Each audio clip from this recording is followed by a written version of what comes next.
기독교 신앙의 목표는 삶의 환경이나 삶의 조건을 변화하는 데 두고 있지 않습니다. 오히려 삶의 환경을 바꾸고 여건을 바꿀 수 있는 사람을 양육하는 것이며, 아울러서 어떤 환경과 조건에서도 감사할 줄 아는 사람을 만드는 데에 기독교 신앙의 목표가 있습니다. 또 기독교가 지향하는 인격은 타인에게 변화를 요구하는 사람이 아니라 타인의 요구를 겸손히 수용하며 선한 이웃되기 위해서 자기가 변화하는 것에 힘쓰는 것이 우리가 지향하는 인격입니다. 혁명이라는 말과 개혁이라는 말은 그 뉘앙스로는 매우 유사한 것처럼 보이지만 정반대의 개념이죠. 혁명이라고 하는 것은 타인에게 변화를 강요하고 내가 제시하는 이상과 다를 때 타인을 제거하는 것을 의미합니다.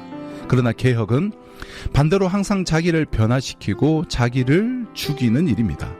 그래서 갈라디아서 2장 20절 말씀을 보면 나는 예수 그리스도와 함께 십자가에 못 박혔다는 것, 여기에 개혁의 참 뜻이 있는 것이죠. 인도의 성자로 불리는 한 인물의 전기에 보면 이런 이야기가 있습니다. 한 사람이 히말라야 산을 넘어가다 추위에 쓰러진 사람을 길에서 보고 잠시 고민을 하다가 내 한 몸도 추스르기 힘든데 라며 그대로 지나가기로 결심합니다. 근데 바로 뒤에서 따르던 이 성자는 지체 없이 그를 들쳐업고 산 언덕을 오르기 시작합니다. 얼마쯤 걸었을까요? 산을 넘어 내려가다 보니 앞서 쓰러진 사람을 외면하고 떠났던 이가 길 모퉁이에 역시 추위에 쓰러져 숨져 있는 것을 발견했습니다. 그러나 죽어가던 이웃을 들쳐업고 있는 자기는 아직도 땀을 뻘뻘 흘리며 살아있는 스스로를 확인하면서 너무나 소중한 진리 하나를 발견했습니다. 그것은 남을 살리는 것이 바로 자기를 살리는 길이다라는 사실이었습니다. 믿음의 길은 험난한 산행과 같습니다. 산행을 하다 보면 너무나 힘겨워하며 쉬어가는 사람, 때로는 지쳐 넘어져 있는 이웃들을 보게 됩니다. 우리의 믿음의 여정에서도 마찬가지죠. 이렇게 힘들어하고 특히 믿음을 떠나 죄에 빠진 이웃들, 성도들을 만날 때 어떻게 해야 할까요? 오늘 본문은 바로 이런 질문에 대한 대답을 들려주고 있습니다. 교회 공동체의 교제 안에 살다 보면 종종 함께 믿음의 길을 걷다가 어느 날 갑자기 우리 곁을 떠나버리는 이탈자들이 발생합니다. 이들을 어떻게 해야 할까요? 사도 바울도 갈라디아 교회 안에서 이런 형제들을 만나게 되었습니다. 처음 복음을 받아들인 사람들 가운데 어느덧 복음을 떠나 육신의 죄 가운데 빠져있는 형제들을 보게 된 것이죠. 이러한 이들을 향한 바울의 처방은 한마디로 서로 짐을 함께 져라라는 것입니다. 오늘 우리도 믿음의 여정 가운데 곳곳에 쓰러지고 넘어져 갈라디아 성도들 같이 육신의 죄 가운데 빠져있는 성도들을 보게 되는데요. 그때 어떻게 하는 것이 구체적으로 서로 짐을 함께 지는 것인가, 서로 짐을 지는 것이 무엇인가를 말씀드리려고 합니다. 서로 짐을 지는 것은 첫째, 시험 중인 형제, 범죄에 빠진 쓰러져 넘어진 형제의 연약함을 이해하는 것입니다. 우리가 우리 주변에서 어떤 그리스도인이 죄에 빠졌다면 우리가 제일 먼저 보편적으로 보이는 반응은 무엇일까요? 정죄하는 것이죠. 그러나 이런 정죄는 죄에 빠진 본인에게도, 정죄하는 그 사람 자신에게도 아무런 도움이 될 수 없습니다. 바울 사도는 1절에서 우리가 이런 형제들을 온유한 심령으로 접근해야 한다라고 가르칩니다. 여기에서 온유한 심령은 성령의 지배를 받는 마음입니다. 감정의 지배를 받아 쉽게 이웃을 향해 진노하고 정죄하고 분노하는 마음이 아닌 성령을 통해 범죄할 수밖에 없었던 형제의 연약함을 꿰뚫어 보는 마음입니다. 우리가 온유한 심령, 즉 성령의 지배를 받는 마음으로 범죄 속에 있는 이웃을 바라본다면 어떻게 될까요? 한마디로 이해하는 마음을 갖게 됩니다. 형제의 범죄를 합리화해주거나 동조하기 위해서가 아니에요. 그의 연약함에 본질을 이해함으로써 진정한 회복을 돕고자 함인 것입니다.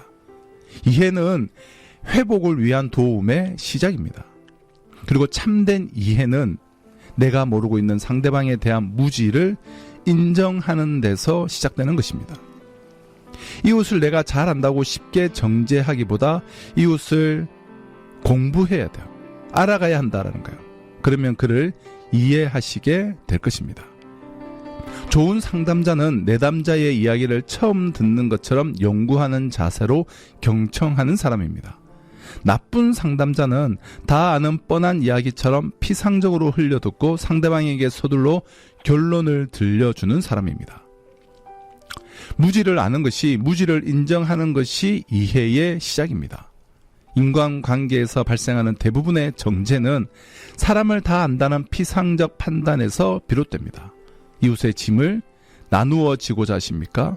그러면 먼저 그를 이해하는, 그 사람에 대한 배우는 학생이 되십시오. 시험 중에 있는 형제를 너무 쉽게 판단하지 마십시오. 둘째, 무엇보다 자신의 경계를 삼아야만 합니다. 무슨 말입니까? 설령 내 이웃의 범죄가 명확한 사실로 드러나도 우리가 그의 실수를 다룰 때 그것은 나도 범할 수 있는 실수라는 자신의 경계로 삼는 태도로 접근해야 한다는 것입니다. 1절 하반절에서 너 자신을 살펴보아 너도 시험을 받을까 두려워하라고 말씀하신 의미가 바로 이것입니다. 이 땅에서 우리가 살아가는 동안 우리의 이웃들이 범하는 어떤 죄도 내가 범할 수 있는 죄라는 것을 잊지 말아야 합니다.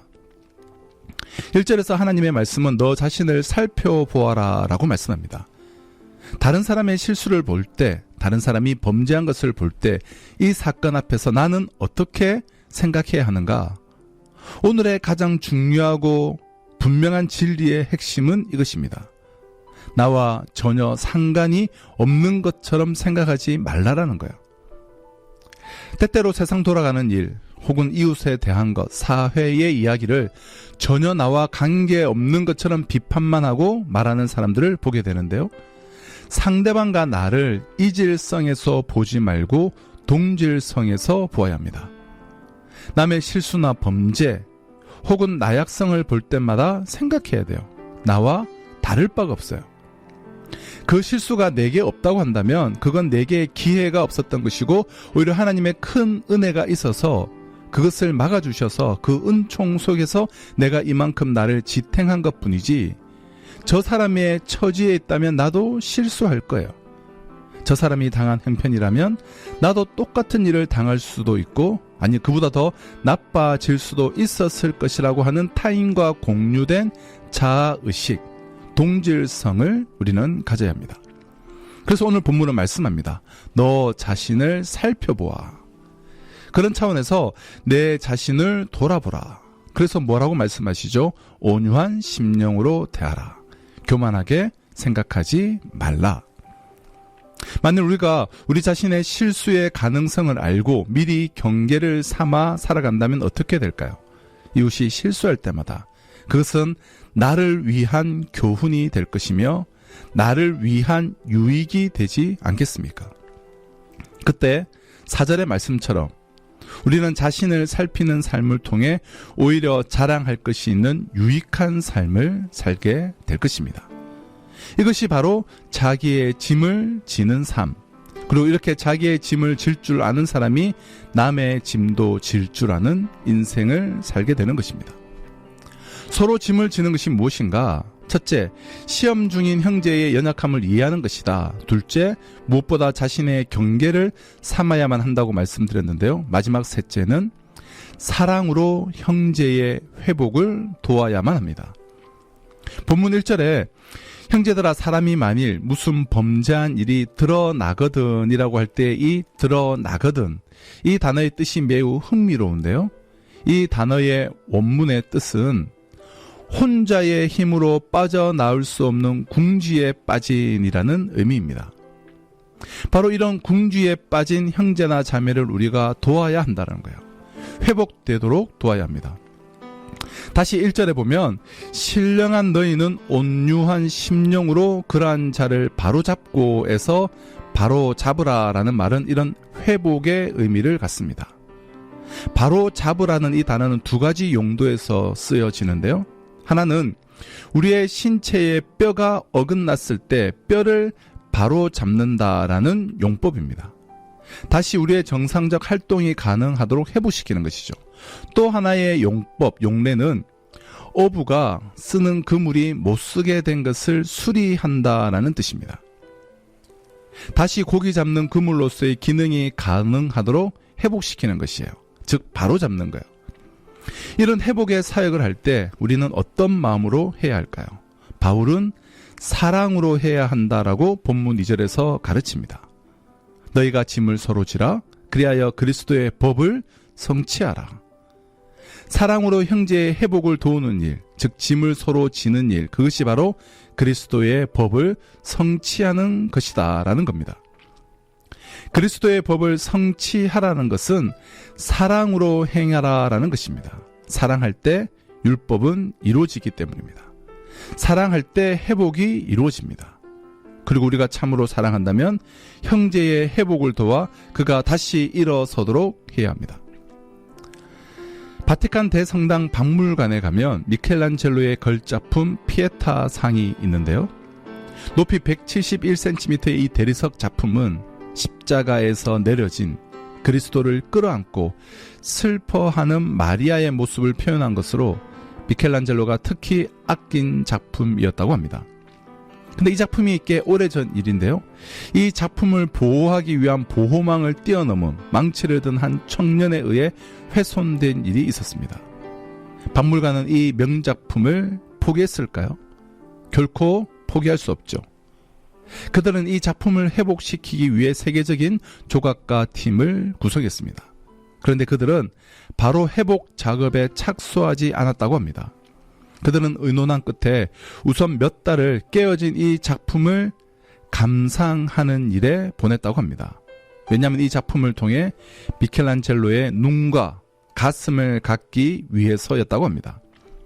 그들의 눈이 미켈란젤로의 눈이 되어 이 작품에 나타난 마리아의 연민과 또한 고통과 환희를 보고 그의 가슴이 되어 그의 연민을, 그 고통을, 그 환희를 함께 느끼기 위해서였다고 합니다.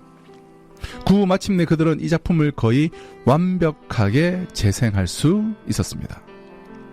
저는 이것이 바로 우리가 교회에서 성도들 간에 서로 해야 할 일이라고 생각합니다. 세상을 살면서 상처나고 깨어진 형제자매를 붙들고 성도들이 함께 그를 빚어 만드신 하나님의 눈과 가슴이 되어 그의 고통과 비참을 함께 느끼며 마침내 그를 도와 그를 회복시키는 작업, 이것이 바로 성령의 사역이며 우리의 회복 사역입니다. 이것이 또한 십자가의 사역 아닐까요? 우리의 죄와 고통을 함께 느끼시고 마침내 우리 죄짐을 대신 지시고 십자가에서 자신의 생명을 버리심으로 우리를 회복하게 하신 주님의 사랑, 이 사랑의 빚진 자가 되었다면 이제는 우리도 서로의 짐을 기쁘게 져야 하지 않겠습니까? 그래서 오늘 성경은 말합니다. 너희가 짐을 서로 지라. 내 짐처럼, 남의 얘기처럼 하지 말고 내 짐처럼, 내 책임처럼 짐을 져라. 그리하여 그리스도의 몸을 성취하라. 그리스도의 법을 성취하라. 사랑의 법을 성취하라.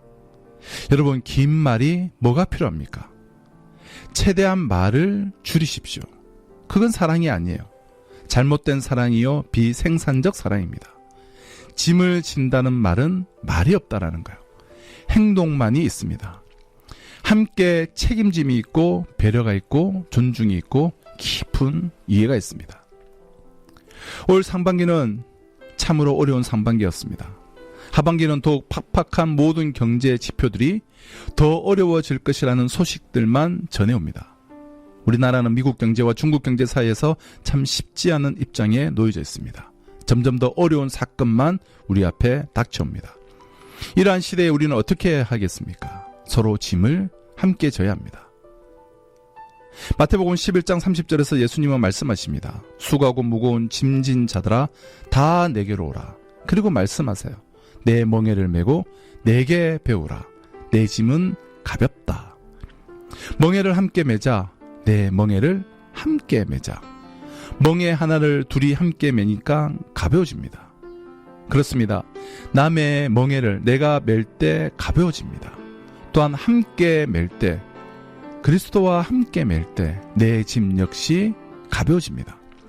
그래서 수고하고 무거운 짐진 자들아 다 내게로 오라. 내 멍에를 메고 내게 배우라. 그리하면 내 짐은 가볍다. 사랑으로 지는 짐, 남의 짐을 함께 지는 짐, 그것은 가벼운 것입니다. 사랑하는 굿동방송 애청자 여러분, 오늘도 우리를 위하여 우리 짐을 지신 주님의 은혜에 감사하면서 서로 짐을 함께 지라고 하시는 주님의 말씀을 기억했으면 좋겠습니다. 그리고 이렇게 기도했으면 좋겠습니다. 주님, 우리 모두가 짐을 지고 시달리고 있지만 서로 사랑 가운데에 짐을 함께 짐으로써 어려운 세상을 가볍게 살아갈 수 있도록 남의 짐을 져 주었더니 오히려 내 짐이 가벼워지는 그런 은혜를 맛보며 힘든 세상을 쉽게 살 수 있게 큰 은혜를 더하여 주시옵소서. 내 짐을 내가 지고 남의 짐도 내가 지면서 그리스도와 함께 같은 멍에를 메어 주님 주시는 능력과 힘을 따라서 가볍게 그렇게 세상을 이길 수 있는 하나님의 사람들이 되고 그리스도의 법을 성취하는 주님의 사람들 다 되시길 주님의 이름으로 축원합니다.